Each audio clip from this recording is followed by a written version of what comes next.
Have you ever felt like you should be further along by now? Further in your career? Further in healing? Further in life? Well, if so, this episode is for you. Many of us carry quiet anxiety, not because we're failing, but because we're measuring ourselves against timelines that were never designed for us. Scripture reminds us in Romans, but if we hope for what we do not yet have, we wait for it patiently. That kind of patience isn't passive, it's intentional.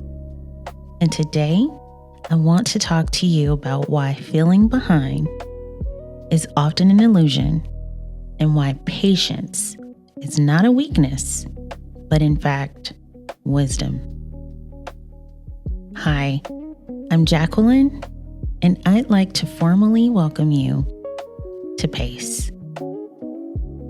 The word behind assumes there's a universal clock, a shared schedule everyone is supposed to follow, but real life just doesn't move in straight lines. Growth happens in seasons. Preparation often happens very quietly, and timing is shaped by context, responsibility, and readiness, not just effort. Feeling behind doesn't mean you're off course. Often, it simply means you're in a different season. Timelines are very appealing because they feel orderly. They promise things like certainty and guarantee, but timelines ignore something very important and realistic.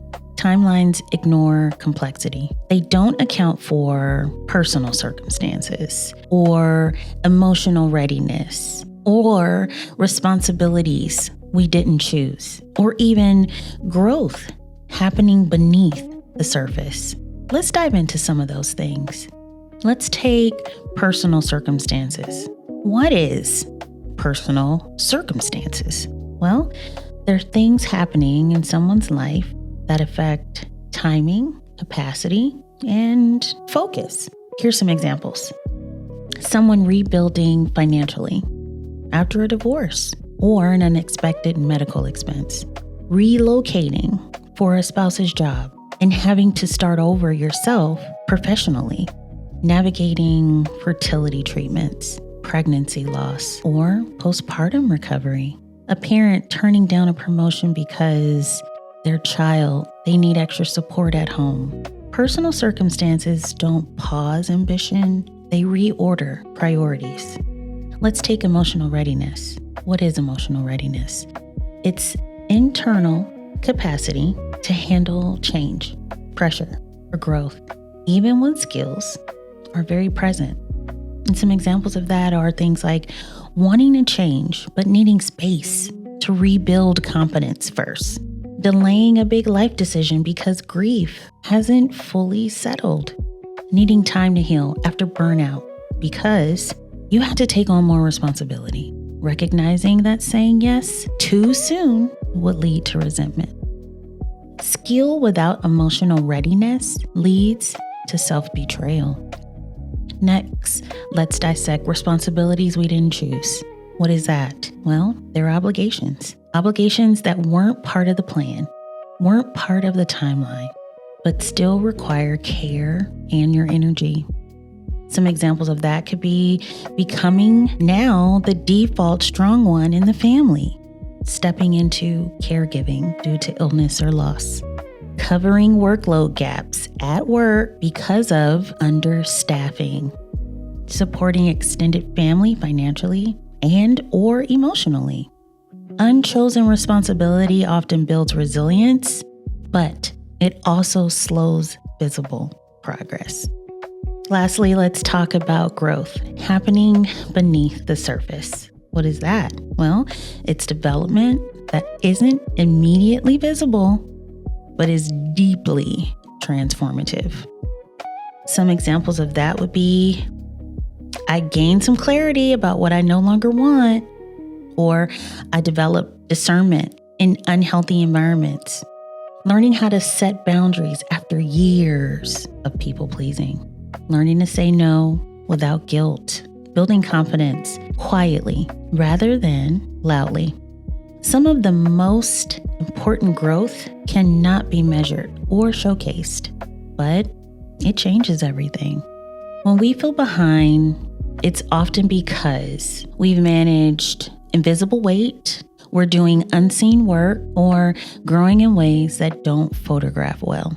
And that doesn't make us late. It makes us layered, grounded, and oftentimes prepared. When we follow timelines too closely, we risk rushing outcomes we're not ready to sustain.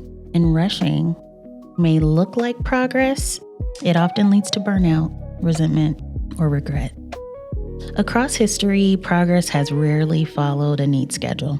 Skills took time to sharpen. Take a look at Sir Winston Churchill. Wisdom takes experience. Take a look at Solomon, David and Bathsheba's son. Ecclesiastes tells us there is a time for everything. Not everything belongs in this moment. Endurance is built gradually. My favorite, Jackie Joyner Kersee. What feels delayed may actually be developing you for what is to come. Feeling behind doesn't usually announce itself loudly either.